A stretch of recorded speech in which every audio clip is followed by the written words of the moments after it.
Thanks for your time. It's exciting to be able to present to you our new biomechanical tape, dynamic tape.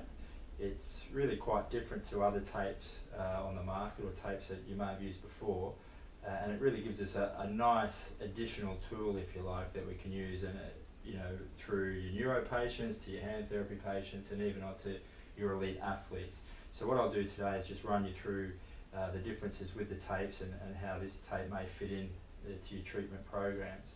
Do you do much taping yourself at the moment? Yeah, I do quite a bit of taping, yeah. I use both kinesio and rigid. Okay, so this gives us a different tool altogether.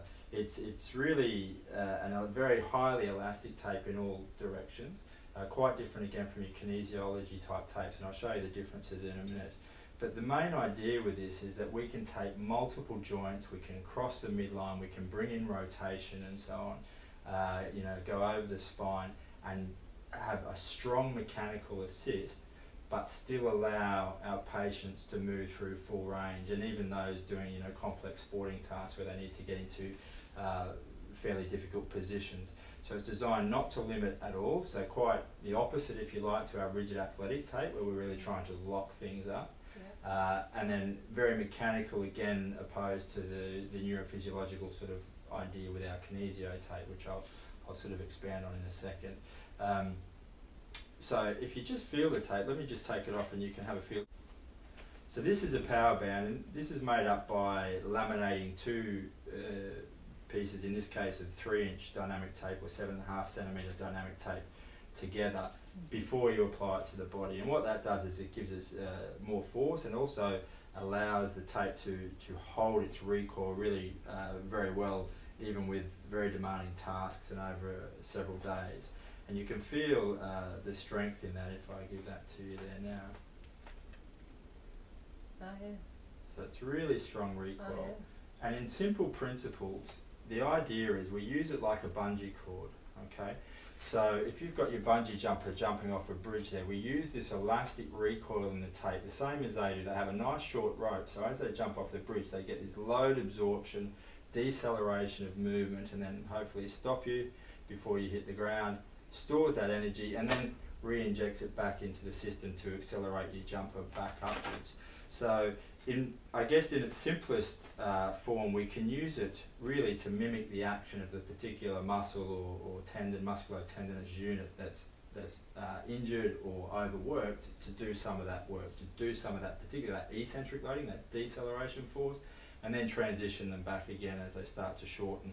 So if you think of something like a hamstring tear, if we have it on in this short position as you swing through, if we have the tape applied with the knee in some flexion and with the tape to that sort of resistance point, as they go to move, it's going to lengthen the tape and create some load absorption and some resistive force, if you like. So that's going to actually aid the deceleration of the leg and therefore reduce the eccentric demand on our hamstring. Okay, as we get over the top, it'll sort of help to transition it back into that concentric phase as well. So we're really using it, if you like, as a second muscle. And what allows us to do that is the fact that it doesn't have any rigidity in the tape. If we compare it to our kinesio, and as I say, the two products are designed with very different aims in mind. You're familiar with the kinesiology type tapes, but basically, or certainly traditionally, they were designed to go on more towards the end of range, particularly if you want to allow full range, so that as you come back, you get that gathering up, the lifting of the skin, to try and create some space there to take pressure off pain-sensitive structures, improve your circulation and so on. You can go one way or the other way with the aim of having this input into the system to create a facilitation or an inhibition depending on what you're trying to achieve. Now it does have a little bit of elastic recoil. I'm not sure if you're familiar, there are many different brands of this on the market now, but they roughly fall into two groups. This is one of the stretchier versions, so this has 3% nylon in it, things like your rock tape, balance tape and so on. And they stretch a little bit further, sort of 160, 170%, whereas your original kinesio and Spider Tech and things go about 140%, they're 100% cotton. But basically the properties are pretty similar after that. So they do have a little bit of elastic recoil in it, but when you stretch it, they've got this rigid endpoint, and they stretch in this direction longitudinally, but they don't stretch transversely. Okay, now that's important for your kinesio idea, but when we start to try and use this bungee effect and this really strong recoil, and do multiple joints and cross the spine and so on, be very functional, we start to run into some problems if we're trying to get that mechanical assisted. I'll just demonstrate for you. You just separate your fingers there. So, as I mentioned with the bungee cord, if you're going to jump off a bridge, you want to have a nice short bungee rope, right? You don't want to have a rope that's the same length as you are off the ground before it stretches, okay? Yeah. It's got no opportunity to absorb load. So you need to have a short one so it's going to absorb load and decelerate you and stop you before you hit the ground. That's where that energy absorption comes into it. So we need to apply this with the body, the muscle, or the joint, depending on what you're treating, in a relatively short position. So if we do that in this case, and particularly if we try and cross multiple joints, but even here, if we just come through there and take it to that resistance point so that we're going to get some energy absorption, the problem is that we run in to that rigid end point there that you can see. So that's going to limit our range of movement. And it becomes really apparent if we start doing, say a biceps where we're bringing rotation and crossing the elbow and then coming and correcting the scapula and crossing the spine, for example. So to allow full range with any of these, you generally, and this is the method anyway in a lot of ways, generally applying it towards the end of range, which will give you perhaps a little bit of a mechanical kick out here, but not through range like we're after. Again, it's not designed for that. Some people do try and adapt that to be a little bit more mechanical, and you can certainly at times take advantage of that rigidity to give you a little bit of a locking if you like. But the whole idea with the dynamic tape is to not lock us up at all. And that's not only a functional thing that our athletes need to get through, or just our general patients often need to get through complex positions, but also we're all about absorbing load. Now, if you take your ankle, for example, if we lock it up and then you land on it, do jumping tasks and things, the force still has to be dissipated. Now, normally one of the ways the body dissipates force is to move, but if we've locked that ankle, the force has to be dissipated elsewhere, so the movement gets shunted, or the load, if you like, gets shunted to joints further up or down the kinetic chain. So what the dynamic tape allows us to do is still allows us to move, but use the energy to absorb load at the same time. So one, functionally we can get into our complex positions, but two, we're actually also absorbing load in a number of different ways without shunting force to joints we don't want it to be at, or muscles if you like. If we come back to that little finger idea, this stretches well over 200%. It's quite a different fabric. It doesn't have any cotton in it. It's more like a bathing suit if you think of it that way. Really stretchy in all directions, and it doesn't have that rigid end point. So what it allows us to do is actually stick it on and shorten you up, and even if we shorten your wrist a lot more, and I'm going to exaggerate here, you don't need to do this, but this is just to show you the amount of range that you can get. We could even still put significant tension on. As I say, we don't do that when we apply it, and I'll explain those reasons a little bit later on. But we can still get all the way through range, as you can feel there or see there, and you'll be able to feel that there's a lot of assistance there, okay, yes, and a lot of resistance when you're going back the other way. So in essence, it's like having a little spring on to do some of the work for you, yes, okay? But again, without limiting that range of motion, which as we said is really, really important, okay?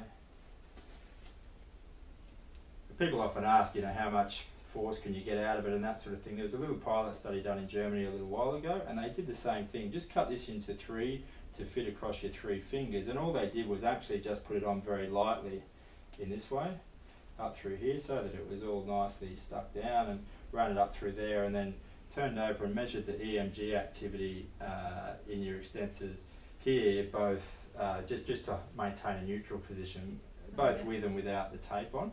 And they showed that you needed about 41% extra EMG activity just to maintain that position. I can feel that just now. Yeah, so just to overcome the resistance of the tape. Now, the nice thing, as we mentioned earlier with these power bands, is if you want more force, you can go for a wider strip, or perhaps laminate 2 or even 3 strips together beforehand. So you've got a big guy, you're doing lower limb biomechanical things or tendinopathies and things, and we can put multiple layers together to give us more load absorption and energy return. Yeah. Yeah, that's right. You can really feel the extra, strength that's in a piece like that. And I rarely go for more than a double layer with the 3-inch, the 7.5. I find that even for doing patella tendons and things, that's quite a lot load absorption out of that. Okay, but you can also feel if you take that piece there and just pop your 3 fingers together. If we just put that around there, give it a bit of a stretch and sweep it around. And now just try and feel the resistance, or if you try and pull your fingers apart, you'll feel the resistance there.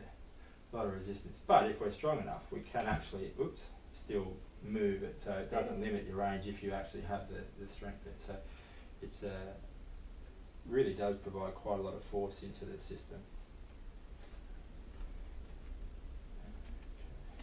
You got any questions on that so far? I was just wondering with, you know, you don't have the rigid endpoint, and you were saying you can take multiple joints. I didn't really quite. So yeah. So how that works differently to kinesio. Right. So the kinesio, obviously, one big difference in terms of if you were to try and use that mechanically, which, as I say, is not what it's designed for. One is it doesn't have the same strength in recoil for a start, so you're not going to get the same load absorption and spring back. Again, you can't put it on in that short position, particularly if I wanted to do, say, a bicep. So I want to bring in a supination, elbow flexion. I might want to lift and resist my humeral head translation and correct my scapula. Now, if I do all of that in a short position, so I'm getting that spring effect and all of that crossing the spine, if I try and do that with that, I'm just going to find that I lock them up. They won't be able to get out.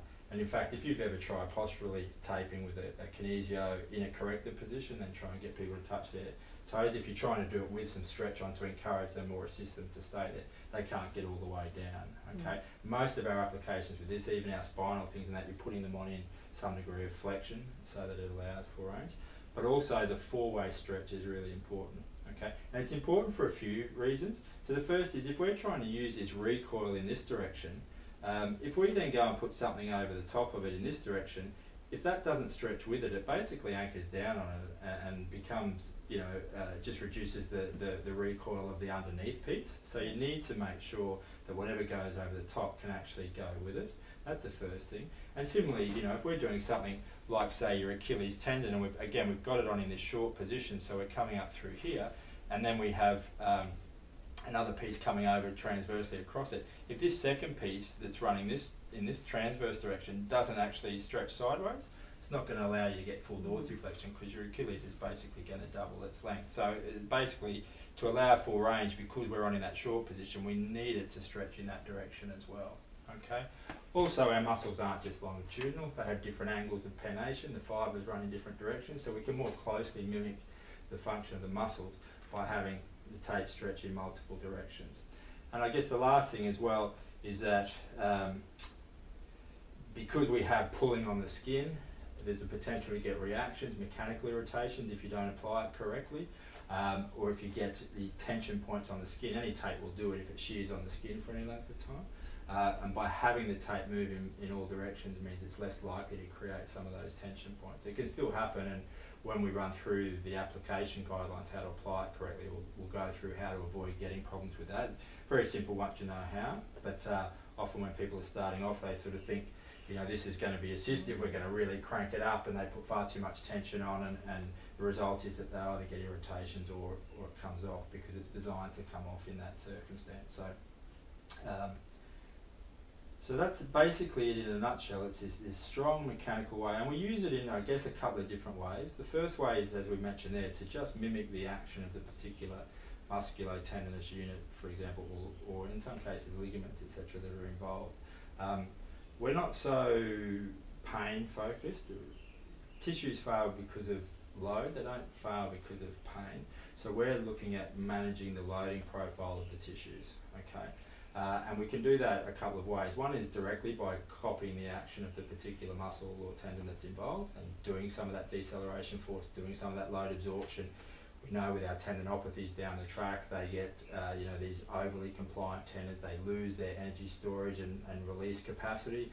So we can sort of artificially compensate for that by giving the person this little bit of extra elastic recoil. And they'll often say, they feel a bit more zip in their throw, a bit of extra spring in their step and so on in some of those degenerative tendons. But the other way that we can use it is to modify the biomechanics, so we can take load away by improving what's going on biomechanically, or even just to actually, you know, improve somebody's technique. They may not have any, you know, problem as such, but you want to try and improve their technique. So we may have a runner who's really dropping in at the knee, you know, dropping in this way. We can actually put them into that shortened position and wind them up behind their hip right out this way, so it's going to actually resist them coming in and assist them coming out that way.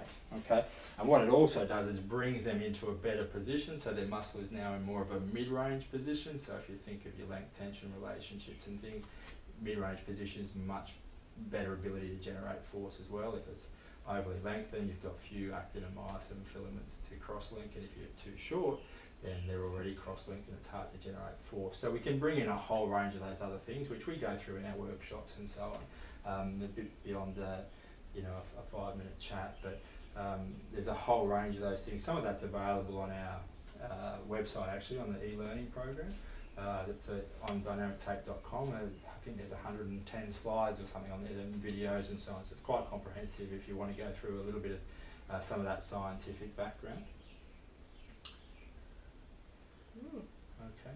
Yeah, and that's all free, available on the website? Yeah, yeah, that's all there. It's all available. It's all free of charge. Also, our Facebook page actually is a great resource. Has a lot of techniques and videos, and people also contribute things there that are working for them. So we all have different backgrounds and different experiences, and the nice thing about this tape is that once you understand it, you can build it in. It's really just an extension of the clinical reasoning and, you know, your assessment, your treatment. Anyways, you know, they're weak there, I can assist them, or I'm going to, you know, strengthen them, but I can also in the short term bring them in a better position so they can recruit themselves, or I can compensate in the short term where they're weak while they do their strengthening and so on. So it's just a nice extension to our both our manual therapy and our exercise-based therapy as well. But yep, so there's a lot of different things that people will contribute onto the Facebook page, so I recommend you jump on there and have a look. But also on the dynamictape.com website, lots of material on there as well.